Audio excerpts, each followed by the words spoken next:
3 words: I am home. Well, a couple of our sound guys that were working down in Atlanta, they met a music guy who was very discouraged, and they handed him a copy of my book, Awakened by the Spirit. I wouldn't know till a few months later that that person was Ken Hartley. I opened up the book and began to read, and immediately there was a hunger inside me that I didn't realize was there. I just thought I was burned out. In truth, I was starving. The inescapable truth was that I was missing something. I was missing something in my life. And so I took this book out. I opened it up. How can I be baptized with the Holy Spirit? And I got down on my bedside and I said, Lord, if you got it for me, I want it. I ended up having a conversation with him and praying with him, and he was blessed with the baptism of the Holy Spirit. Shortly thereafter, we had a vacancy here, and I just called him on telephone, and we had a wonderful conversation. I first met Ken Hartley in Florida.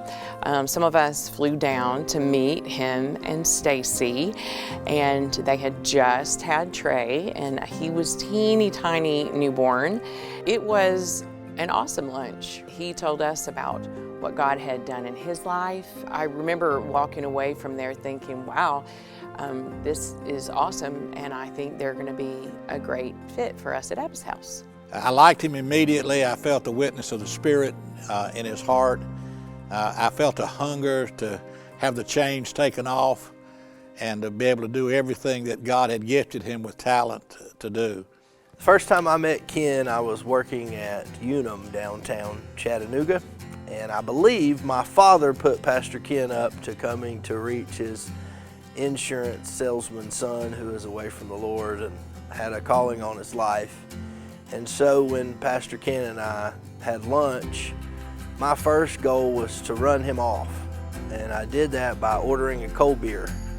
And it didn't run him off. He actually was very normal and non-judgmental about it.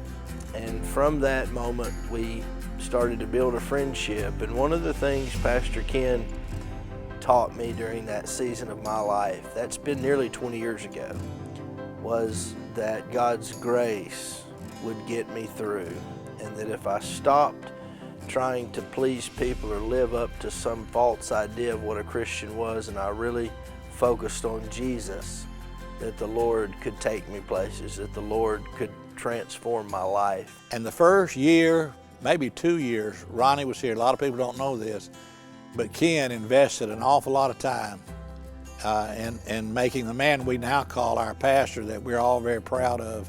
Well, when Pastor Ken first came to us, he was a young man, 32. Although he had extensive experience in the Southern Baptist world, being a worship pastor, he came to us as a young man, and he came to us to lead our choir and orchestra and Sunday morning worship services, special events, and did a fantastic job with that. He did a great job stepping in to that role. But over the years, you know, he's had to evolve like we all do. And one of the monumental moments that I had with Pastor Ken was probably around 2016, before I became the pastor. But he came to me and said, you know what, Pastor Ronnie, you need someone younger on the stage. And I said, I love what you do. He said, no, just trust me, you need someone younger. And I said, well, I don't want you to leave. And I said, here are the areas that I'm going to need help in when I become pastor.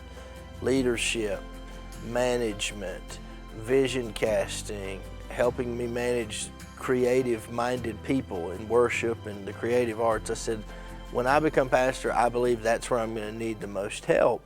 Pastor Ken started honing his skills in leadership. You know, he got trained at the Maxwell Institute. About the third year I was lead pastor, you know, we moved him to executive pastor of ministries to help me not only manage the staff, but lead the staff, particularly from the creative end of it. And we've been able to do some great things together with him in that role. So I'm very grateful that he's never become complacent. He has always pushed himself to learn something new, to broaden the scope of what he has been entrusted to manage. And in all the transitions in his ministry and career, I've watched him continue to grow. And doing that when you've been in one place a long time, it takes intentionality. And so he's been really intentional to be the best person he can be at Abba's house in every role that he's been entrusted with. Ken also loves everything about the church. Whenever Paulette or one of the other staff ask him to step in to do something, he's always been willing to do it. And the other thing I don't think people recognize is that he could have been a world-class illusionist, but he did a show here. We had thousands show up for it. We had hundreds saved. I mean, his abilities beyond music have now led to the place where he is the executive pastor of Abba's house. To stay in ministry for 20 years is a heroic feat. And to stay at one church for 20 years puts him in the minority, maybe the top 3 or 4%. Most senior pastors only stay at a church 3 to 5 years. And to stay at one church for 20 years is something we should celebrate. I believe the reason that he stayed is because he loves his family, he loves this place, and he's loved his pastors.